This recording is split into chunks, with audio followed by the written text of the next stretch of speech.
അനേകം പേരുടെ മൂക്കിലെ ദശ മാറ്റിയെടുക്കാൻ നമുക്ക് കഴിഞ്ഞിട്ടുണ്ട്. കുട്ടികളിലും മുതിർന്നവരിലും ശ്വാസതടസ്സം ഉണ്ടാക്കുകയും ഉറക്കത്തെ ബാധിക്കുകയും ചെയ്യുന്ന അനേകം കേസുകൾ കൈകാര്യം ചെയ്തിട്ടുമുണ്ട്. എന്നാൽ നിങ്ങൾ അറിഞ്ഞിരിക്കേണ്ട വലിയൊരു പ്രശ്നം മൂക്കിലെ ദശ ചികിത്സിക്കാതെ ഇരുന്നാൽ അത് നിങ്ങളുടെ ഹൃദയത്തെ പോലും ബാധിക്കാം എന്നതാണ്. എങ്ങനെയാണെന്നല്ലേ?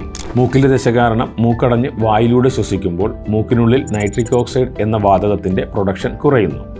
ഈ നൈട്രിക് ഓക്സൈഡാണ് നമ്മുടെ രക്തക്കുഴലുകളെ വികസിപ്പിക്കുകയും ബ്ലഡ് ഫ്ലോ നിയന്ത്രിക്കുകയും ചെയ്യുന്നത്.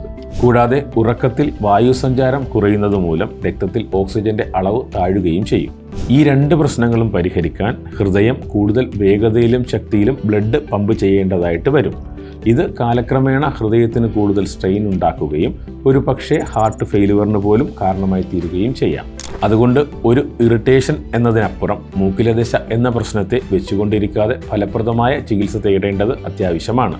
ഹെർബലി ടച്ച് ആയുർവേദ ഹോസ്പിറ്റലിൽ മൂക്കിലെ ദശയ്ക്ക് ഫലപ്രദവും സുരക്ഷിതവുമായ ചികിത്സകൾ ലഭ്യമാണ്. അപ്പോൾ മൂക്കിലെ ദശയ്ക്കും അതുമൂലമുണ്ടാകുന്ന മറ്റ് ബുദ്ധിമുട്ടുകൾക്കും ആശ്വാസം ലഭിക്കാൻ ഇന്ന് തന്നെ ഹെർബലി ടച്ചിന്റെ കൊയിലാണ്ടിയിലോ പയ്യന്നൂരോ ചെങ്ങന്നൂരോ ഉള്ള ആയുർവേദ ഹോസ്പിറ്റലിൽ ഒരു അപ്പോയിൻമെന്റ് ബുക്ക് ചെയ്യൂ.